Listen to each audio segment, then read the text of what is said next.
तो वहीं इस प्रदर्शन के दौरान महिलाओं के साथ अभद्र व्यवहार के आरोप भी लगे हैं। कुछ तस्वीरें और आई हैं जिसमें नजर आ रहा है कि कैसे नारे वहां पर लगाए जा रहे हैं और इसको लेकर सियासी घमासान भी तेज हो गया है। आंदोलन से जुड़े लोगों और आयोजकों पर कई तरह के सवाल उठाए जा रहे हैं। आखिर आंदोलन अपने मूल मुद्दे से भटका या उस पर लगाए जा रहे हैं आरोप और राजनीतिक टकराव का हिस्सा है? आपको एक रिपोर्ट में समझाते हैं।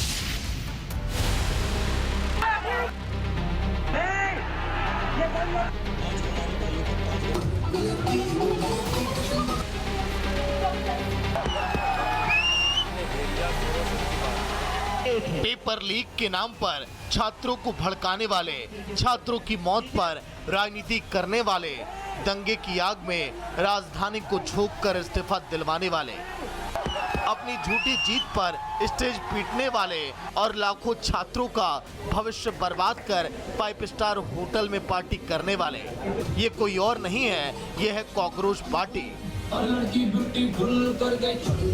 और अब उसी दीपके एंड कंपनी की ये तस्वीरें जरा आपको ध्यान से देखनी चाहिए।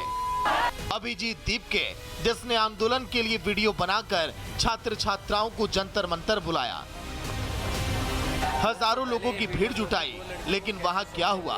पेपर लीक का मुद्दा गायब, लड़कियों के साथ छेड़छाड़, छीटाकशी और मानसिक उत्पीड़न, सेना को गाली, जवानों को पीटा गया, पीएम को गाली दी गई, शिक्षा मंत्री के लिए ऐसे ऐसे शब्द और नारों को सुनाया गया जो हम आपको बता भी नहीं सकते। ये तस्वीर जंतर मंतर की है, जब प्रदर्शन के दौरान सैकड़ों युवकों ने 2 लड़कियों को घेर लिया, उन पर फफ्तियां कसी, भद्दे कमेंट किए और अश्लील हरकतें की।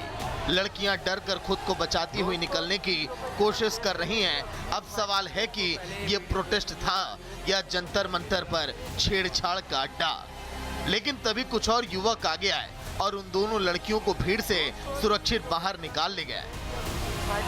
जब पूरे देश ने इन तस्वीरों को देखा तो जाहिर सी बात है दीपके एंड कंपनी ने भी वीडियो तो जरूर देखा होगा, लेकिन इस पर कुछ ना बोलना अभी दीपके और उनके गैंग के चेहरे को पूरी तरह बेनकाब कर रहा है। तिलचट्टों का असली चरित्र अब पूरी तरह उजागर हो चुका है। शांतिपूर्ण आंदोलन के नाम पर उपद्रवियों ने जिस तरह तांडव मचाया, जिस तरह से दिल्ली में हिंसा की गई, उसने कॉकरोचों का असली चेहरा तो देश के सामने ला ही दिया। और अब जैन जी ही उस आंदोलन पर सवाल उठाने लगे हैं। आरोप लगा रहे हैं कि आंदोलन देश विरोधी ताकतों का अड्डा बन गया था। मुद्दे से वो भटक चुके हैं। उन्हें मोस्टली एंटी नेशनल नारे लगाते हुए आपको यहाँ पर लोग दिख जाएंगे। मतलब अश्लीलता की हदें पार हो रही हैं। ऐसे ऐसे पोस्टर्स यहाँ पे लेकर लोग खड़े हैं। सरकार को लेकर अभद्र भाषा का इस्तेमाल किया जा रहा है। लड़कियों के साथ अभद्रता की जा रही है। काफी सारी ऐसी चीजें हैं। सुना आपने, जिस आंदोलन को हक और इंसाफ की लड़ाई का नाम दिया गया, वहाँ देश विरोधी और अश्लील नारे लगाए गए, लड़कियों से अभद्रता की गई। इन आरोपों ने सीजेपी को पूरी तरह एक्सपोज कर दिया है। तिलचट्टों की पोल खुल गई है। नीट छात्रों के नाम पर जंतर मंतर पर कॉकरोच जनता पार्टी का गंदा धंधा अब सबके सामने आ गया है। असली मुद्दा पेपर लीक या शिक्षा सुधार कभी था ही नहीं, बल्कि सरकार को इंटरनेशनल बदनाम करना था। कॉकरोच जनता पार्टी का मोटिव कभी नीट पेपर लीक था ही नहीं। ना तो एजुकेशन उनका मोटिव है, ना नीट पेपर लीक मोटिव है। उनका मोटिव है सिर्फ सनातन विरोधी एजेंडा को मैनिपुलेट करके जंतर मंतर के मंच से लगाना। सीजेपी, जिसने एजुकेशन सिस्टम को रिफॉर्म करने के लिए देश के युवाओं की भीड़ जुटाई, सरकार को घुटने पर लाने का नापाक काम किया, उसी प्रदर्शन में कैसे तिलचट्टों की पार्टी और लेफ्ट गैंग ने सनातन को बदनाम करने की साजिश भी रची। गंदे खेल की भी इस छात्र ने कलई खोल दी।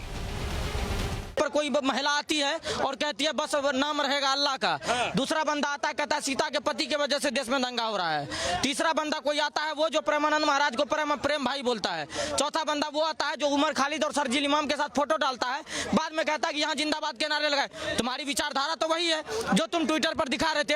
आज केजरीवाल से लेकर के तमाम तरह के लेफ्ट जो ताहिर हुसैन को अपना जीजा बताया करते थे, वो आज लेफ्ट गैंग जंतर मंतर पे पहुंच करके क्या बताना चाह रहा है। बाटला हाउस से 3 सवारी लेकर आए कुछ लड़कों को ऑटो ड्राइवर ने जंतर मंतर पर छोड़ा। उसके बाद ड्राइवर ने वीडियो जारी करके बताया कि जो लड़के आए थे उसकी ऑटो में वो बोल रहे थे कि एक पुलिस वाले को मारना ही है और ज्यादातर लड़के शाहीन बाग, सीलमपुर, बाटला हाउस से जा रहे थे। ये सब बस उपद्रव करने जा रहे थे, उनका पढ़ाई से कुछ भी लेना देना नहीं है। हाउस से 3 सवारी थी, तीनों लड़के थे और वो पुलिस वालों को मारने की धमकी दे रहे थे कि मैं वहाँ जाऊँगा एक तो हाथ मारूंगा पुलिस वालों को। अब ये सोचिए जंतर मंतर पे जो प्रोटेस्ट चल रहा था ये नीट परीक्षा का था, ये आतंकवादियों का था। परीक्षा का जो था वो 10 दिन या 15 दिन चला होगा ज़्यादा से ज़्यादा, उससे ज़्यादा नहीं चला। उसके बाद जो प्रोटेस्ट चला है ये आतंकवादियों को चला है, चाहे आतंकवादी हो चाहे कोई सी नेता, जितने भी नेता लोग हैं वो भी भड़का रहे हैं। वो भी जा रहा है, वो जंतर मंतर जा रहा है, वो भी बिल्कुल पढ़े लिखे नहीं है, वो भी लोग जा रहे हैं वहाँ सिर्फ हाथ सेकने के लिए। अब आपको दिखाते हैं कि इस सारे फसाद की जड़ है क्या। वो है विदेशी टूलकिट। लंदन में भारत विरोधी प्रदर्शनों के लिए जानी जाने वाली ग्रेटा थनबर्ग को सुनिए। भारत से हजारों किलोमीटर दूर लंदन में प्रोटेस्ट हो रहा है। छात्रों के नाम पर जुटे इन प्रदर्शनकारियों को समर्थन दिया जा रहा है। सुनिए आप भी। The Indian student protests are making us all proud and they give us hope. They show what we can accomplish when people come together and resist. They show the true meaning of people power.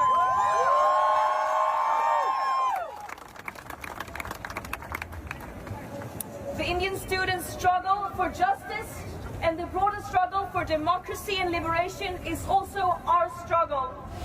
इन सबकी कलई तो अब खुद सोनम वांगचुक खोल रहे हैं। सोनम वांगचुक ने कहा कि इस प्रोटेस्ट की वजह से मुझे अनशन जल्दी खत्म करना पड़ा। जो शरारत कर रहे हैं उन पर कार्रवाई हो। हमें ये समझना होगा कि ये अगर हल कुछ हुआ है, कुछ उपलब्धि हुई है, तो वो हमारे बाजुओं की ताकत से या हमारे लाठियों या पत्थर से नहीं हुआ है। ये हमारे शांति की अपील से हुआ है। खुद पर जो हमने पीड़ा ली उससे हुआ है, बल्कि जो लाठियां और पत्थर हैं उनसे तो बात और बिगड़ने का डर था, बहुत डर था, जिसके कारण मुझे ये शांतिपूर्ण पथ को समय से पहले ही रोकना भी पड़ा, क्योंकि हम सब शांतिपूर्ण रहे, यही मैं चाहता रहूं। साफ है कि सीजेपी और लेफ्ट गैंग ने छात्रों को बेवकूफ बनाकर अपना सनातन विरोधी एजेंडा चलाया। नीट के मायूस छात्रों की पीड़ा इन लोगों के लिए सिर्फ राजनीतिक हथियार थी। दिल्ली के युवा छात्रों ने इन तिलचट्टों का चेहरा बेनकाब कर दिया। छात्रों का मुद्दा अब राजनीतिक गंदगी से मुक्त होना चाहिए। Bureau report, Republic Bharat.